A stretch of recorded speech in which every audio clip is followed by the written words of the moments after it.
gudoomiye ku-xigeenka hay'adda dhowrista tayada Soomaaliland Cabdiwaasac Maxamed Yuusuf oo safar shaqo ku jooga magaalada Burco ee xarunta gobolka Togdheer ayaa kulan la qaatay shaqaalaha hay'adda dhowrista ee gobolka Togdheer iyo sidoo kale gudoomiyaha gobolka Togdheer Xamse Maxamed Cabdi sidoo kalena waxa uu gudoomiye ku-xigeenku kormeer ku tagay kastamka deegaanka beer ee gobolka Togdheer gudoomiyaha gobolka Togdheer Xamse Maxamed Cabdi oo markii uu kulankaasi soo dhamaaday la hadlay warbaahinta ayaa u mahadnaq gudoomiye ku-xigeenka hay'adda dhowrista tayada Soomaaliland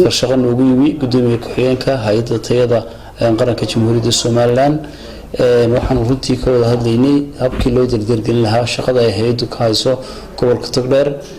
inagoo maaragtay runtii laga duulayo in ay wanaagsanaadaan ama ay wanaagsanaato waxyaabaha dadkan maaragtay loo keenayo ee ganacsiga loo keenayo inay noqdaan wax wanaagsan haday tahay cuntooyinka iyo haday tahay dawooyinkaba inay hay'adda tayaduna runtii ay laban laabto shaqadeeda oo anaguna aan la garab istaagno wixii hawl ay qabanayso marka runtii booqashada gudoomiyuhu ku-xigeenku waxay daaranayd in dardargelinta hay'adda tayada ay ka wado gobolka Togdheer waana runtii isla fahnay waxaan ka wada hadlaynay isduwaha hay'adda dhowrista tayada ee gobolka Togdheer Maxamuud Salebaan Cabdi ayaa isaguna gudoomiye ku-xigeenka ku soo dhaweeyay magaalada Burco ee xarunta gobolka Togdheer waxaan ku soo dhaweynaynaa gudoomiye ku-xigeenka hay'adda quality control xagan nagu soo booqday gobolka Burco waan ku soo dhaweynaynaa soo dhawow baan ku leenahay malabaadkii in mudaawuna la joogay xafiisyadii shaqaalihii shaqada ay socoto imkana waxaan joognaa kastamkii beereed marka waxaan leenahay soo dhawow maamulaha kastamka deegaanka beer Salebaan Cawiil ayaa isaguna sheegay inay la shaqeyn doonaan hay'adda dhowrista tayada isla markaana xoojin doonaan wada shaqeynta ay hore u lahaayeen hay'adda dhowrista iyo kastamka deegaanka beer waxa ay ka shaqeynayaan aan iskana caawinayna iska gacan siinayna waxa weeyaan caafimaadka ummadeenan iyo ubadkeenan hadii ay tahay cunto iyo hadii ay tahay dawaba diyaar waxaan u nahay gacan siin buuxda iyo wada shaqeyn wanaagsan intii karankayaga ah inaanu si fiican idin la shaqeyno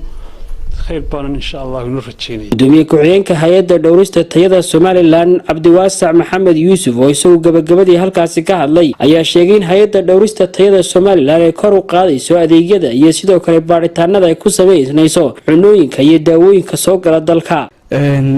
kormeerkii shaqo iyo dardargelintii hay'adda dhowrista tayada oo loo yaqaan quality control waxaanu ka soo bilownay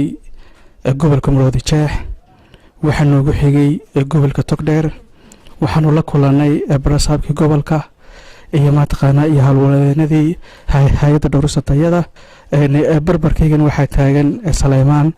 oo meeshan aanu ku sugannahay waxa weeyaan waa beer waxa ku yaala kastam aad iyo aad u ballaaran bal ma taqaana waxaan ka wada hadlaynay wada shaqeynta iyo sidii ma taqaanay inaan u sii xoojino wada shaqeyntii alxamdulillah wax walba si fiican bay noogu socdaan wasaaradda maaliyadda iyo wasaaradda ganacsiga wada shaqeyn fiican baa naga dhaxaysa insha Allah iyagana waxaanu ka codsaynaa wasiiradaas inay ma taqaanaan wada shaqeynta inaanu aad iyo aad u xoojino anagu horta waxaanu ka shaqeynaa hay'adda dhowrista tayadu waa fayaqabka ma taqaanay hadii dawooyinka ay noqoto haday noqoto cuntadii la cunayay laakiin wixii caafimaadkii ma taqaanay ummadeena Jamhuuriyadda Soomaaliland umaanu u shaqeynaynaa gudadaalina waxaan kaloo ka codsanaynaa ma taqaanay bulshada Jamhuuriyadda Soomaaliland insha Allah hadii ay arkaan ma taqaanay dawooyin ma taqaanay tayadoodu ayna fiicnayn iyo waxyaalaha fara badanba inaanu ku hortagno dalkeenu aad buu ballaaran yahay xuduud aad iyo aad u ballaaran ayaanu leenahay xuduudda aanu la leenahay ma taqaanaa Soomaaliya iyo Itoobiya iyo Djibouti iyo xuduudda naaweyne ma taqaanay baddaas xeebtaas Ilaahayna siiyay waxa weeyaan intaas oo dhan inaanu dardargelino bixitoona marka muhiimadda waxa weeyaan kormeerkaygani bal shaqadii hay'adda dhowrista tayadu siday u socoto iyo wax qabadkeega insha Allah inaanu eegno